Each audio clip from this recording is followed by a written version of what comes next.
Divorce papers had been duly filed, and when it came to dividing the property, I made the decision to claim the house. Despite my insistence, Ben dismissed any notion that he could contest it. Uttering those final words, he abruptly left the hospital room, indifferent to my pleas for him to wait and my desire for a meaningful conversation. That was how I found myself discarded, even in the midst of battling a serious illness like cancer. Loneliness enveloped me, but strangely, the negative emotions that once lingered in my heart began to dissipate. It was as if my love for Ben had evaporated. At that moment, I acknowledged that Ben, who had insulted me and consistently acted selfishly, deserved some form of retribution. I began calmly strategizing my revenge. My name is Wendy Morgan, a 50-year-old housewife living with my husband Ben. Our marriage, devoid of children, had spanned 30 years. Initially, I believed we were a supportive couple, but an irreparable rift had developed between us. In my understanding of marriage, partners should support, challenge, and complement each other. However, this was absent in our relationship. Returning from an errand, I found Ben demanding dinner immediately, oblivious to the continuous responsibilities of a housewife. Even on his days off, he prioritized his own leisure over supporting me. Over the years, Ben never extended a helping hand, regardless of how busy or unwell I was. His perception of a housewife's role seemed limited to constant labor, and he never allowed me to rest, even during illness.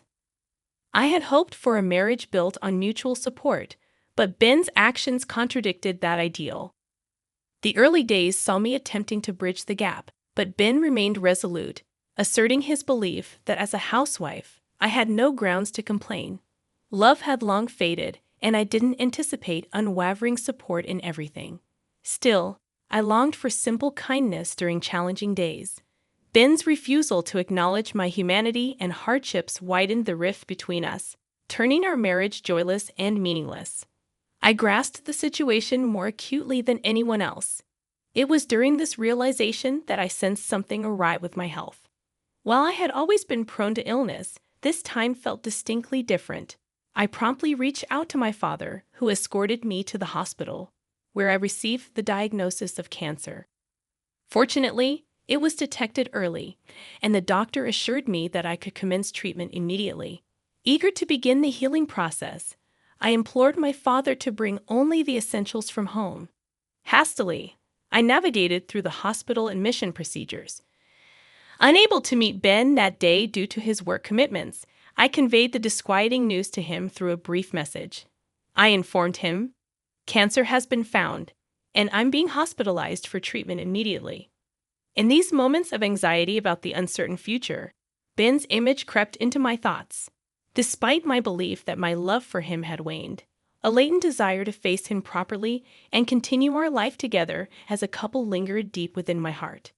Even though Ben had consistently been aloof and indifferent, I envisioned a scenario where, now that I was weakened, he might express concern and ask, "Are you okay?" I yearned for some warm words and would have been content with just one visit. I wondered if he struggled with meals and household chores in my absence. I felt remorse for not being able to fulfill the household duties I had always taken for granted. However, as days passed in the hospital, Ben never visited. He had read my message, and yet there was no expression of concern, not even a simple reply acknowledging the situation. His apparent indifference despite my serious illness shook me to the core, causing profound pain.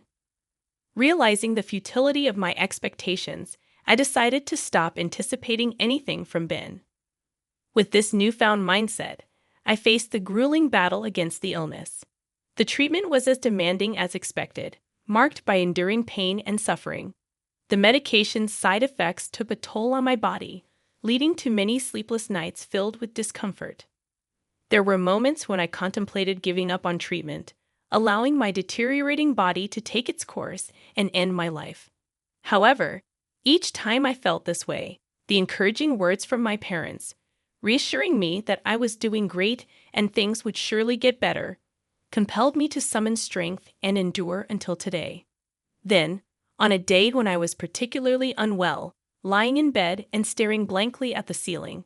The door to my room unexpectedly swung open. It wasn't the day for my parents to visit, and I couldn't help but wonder who had entered. The identity of the visitor became clear as I shifted my gaze and saw Ben standing there. Had he finally come to visit me, genuinely concerned about my condition? As he looked at my emaciated face with hollow cheeks, a whirlwind of emotions left me speechless. Would he come to dislike me even more? Without displaying any concern for my state, Ben sat on a chair next to the bed, stared at me, and laughed. So this is how bad one can look with cancer, huh?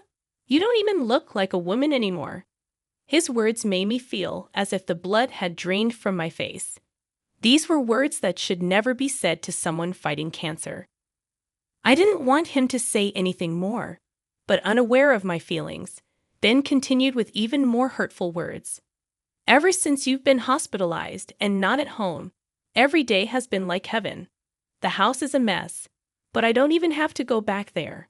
Life is so comfortable without you. His heartless words reopened my wounds. Why must I be subjected to such cruel words? Why is there not a single word of concern from him?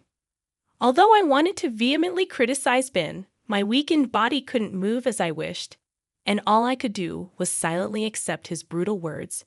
I looked at Ben with a vacant gaze, and noticing my stare, he laughed condescendingly. Then, suddenly saying, "Oh yeah, by the way," he uttered unbelievable words. "Oh yeah, by the way, I've already filed the divorce papers. I'll be taking the house. As for the property division, you hardly have any right to refuse." The moment I heard those words, my vision blurred and twisted. Did he file the divorce papers without even consulting me? Why? As I was at a loss for words, Ben continued to speak. "I've really fallen for someone. She's 20 years younger, but I'm serious about her. I plan to be with her, so you're in the way." The realization that he was having an affair raced through my mind. However, then, having said what he wanted to, began preparing to leave. Wait a minute. Even as I said that, Ben paid no attention. There was clearly no love left for me in his heart. The realization was so painful that it didn't matter anymore. "I see. Understood." I said this, and Ben left the hospital room with a pleased laugh. After that, I endured my treatment with even more determination than before. Despite the hardships, I focused my will, resolved to completely cure my cancer and regain my health. 2 days passed like this. It might sound short, but for me, unable to sleep properly at night, those 2 days felt very long. I wondered if the divorce Ben mentioned really happened, or if he had said it just to unnerve me. The uncertainty was unbearable, but somehow I managed to continue my treatment. In fact, I had a trump card to completely bring down Ben. Even Ben, who seemed almost inhuman, would be thrown into chaos once he realized it.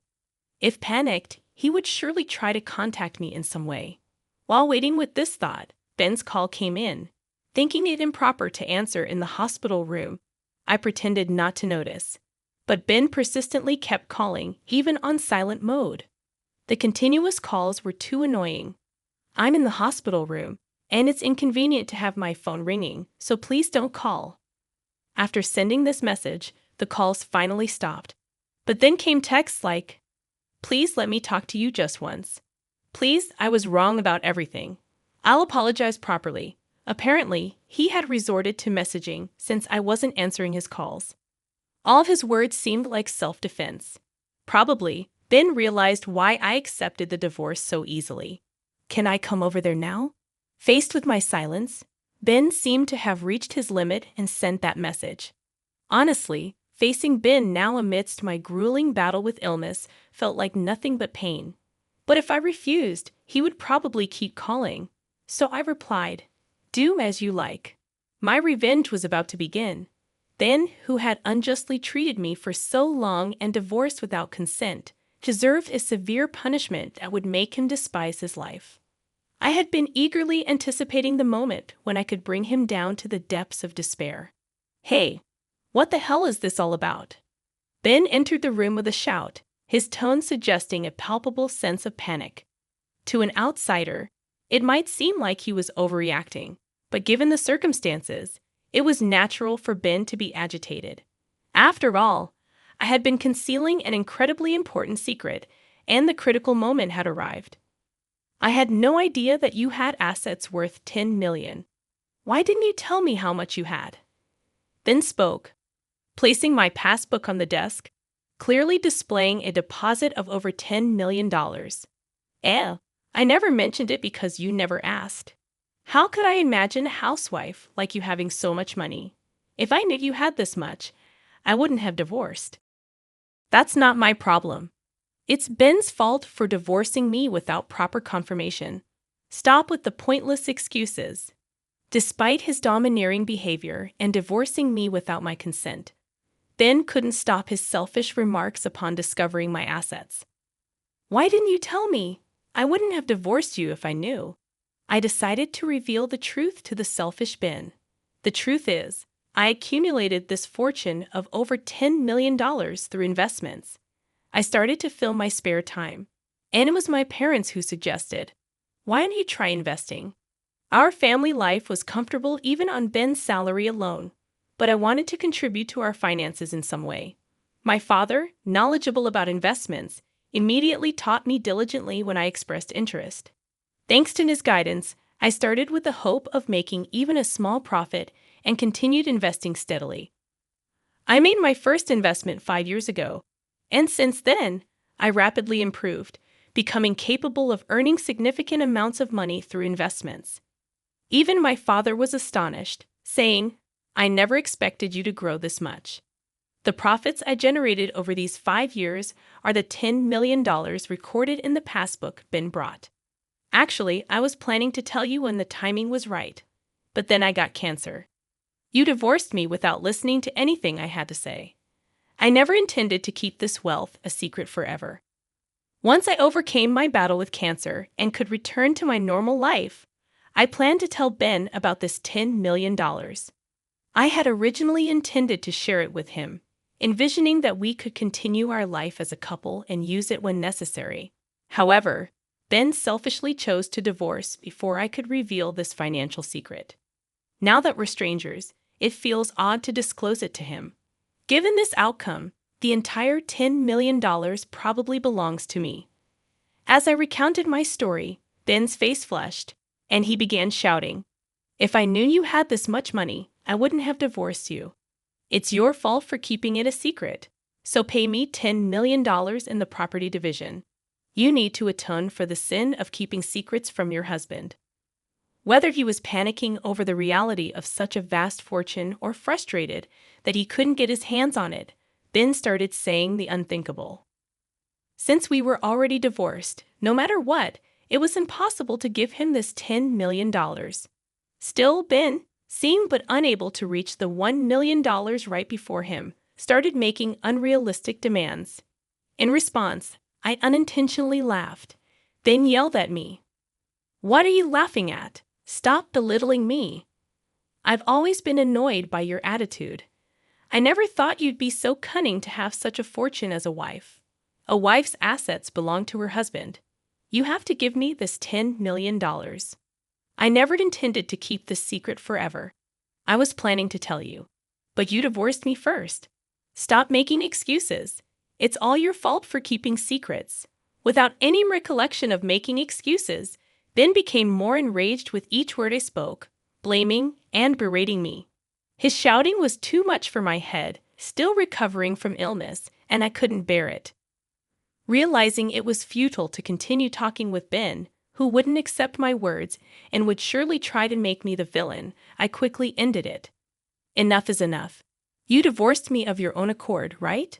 Who filed the divorce papers without my consent? I always thought your behavior was terrible, but I never imagined you could be so cruel. To think a person could feel this much frustration." Now my heart was filled not with the pain of battling cancer, but with resentment towards Ben. He should have realized that shouting this loudly would affect my weakened body. More than that, I couldn't suppress my anger towards this selfish person who sat arrogantly beside my bed, accusing me with words born from his self-centered thoughts.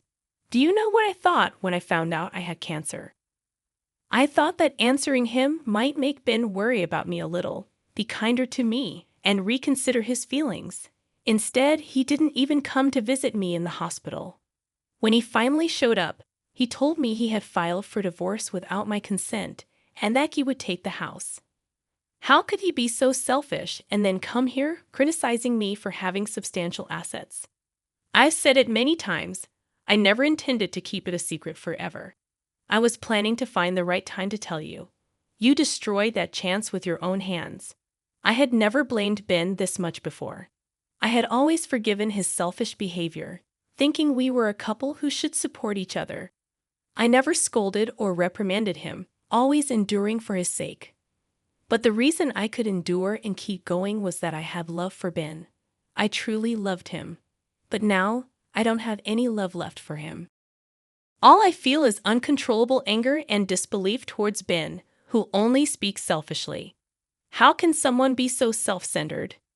What kind of upbringing leads to such a lack of empathy? After all, a person who indulges in an affair and divorces without consent can't possibly have serious thoughts. I was too stunned to speak, realizing it was futile to harbor any doubts. Please, my girlfriend found out you have $10 million and says she'll divorce me if I don't get it from you. If I don't get this money, I'll be all alone. You still love me, right? Don't you want to help the person you love?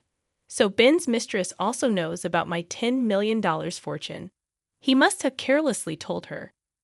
From Ben's story, it seems his mistress is also quite obsessed with money. Birds of a feather flock together, I guess. As much as Ben and his mistress seem to be a match, I couldn't care less about him. No matter how much suffering comes his way, it has nothing to do with me anymore. Please, I'll do anything. Just give me the $10 million. Otherwise, I'll suffer. Please help me. I had never seen Ben so desperate, and his expression seemed so ridiculous that I couldn't help but laugh. At the same time, I felt disappointed and miserable, realizing he had never been this desperate about anything related to me. The more we talked, the colder my feelings for Ben became. I realized that talking to him anymore was pointless. No more dealing with this rotten man could possibly lead to my happiness. I felt foolish for suffering and hoping during my illness that he might come and speak kindly to me one day. Oblivious to my feelings, Ben continued to plead. Please, I'm begging you. Help me. But I couldn't bear to hear his words any longer. Please leave now, I said. Ben started to plead with a look of desperation. Even that was noisy and unpleasant to me. I pressed the nurse call button, explained the situation, and asked the nurse to get rid of Ben. A security guard came and forcibly removed him from the room. Please listen to me. I need you, he shouted until the moment he was thrown out. But I no longer accepted any of his words. Afterwards, he visited the hospital many times, but the nurses, knowing the situation, never let him near my room again. According to a friend, Ben, unable to get the $10 million, disappointed his mistress and was promptly divorced. Now left alone, as for me, I continued to confront my cancer with determination and finally recovered and was discharged. The relief of overcoming my difficult battle with cancer and the newfound energy I felt were more precious than anything. Now I'm living a peaceful and relaxed life, gradually using the assets I grew through investments.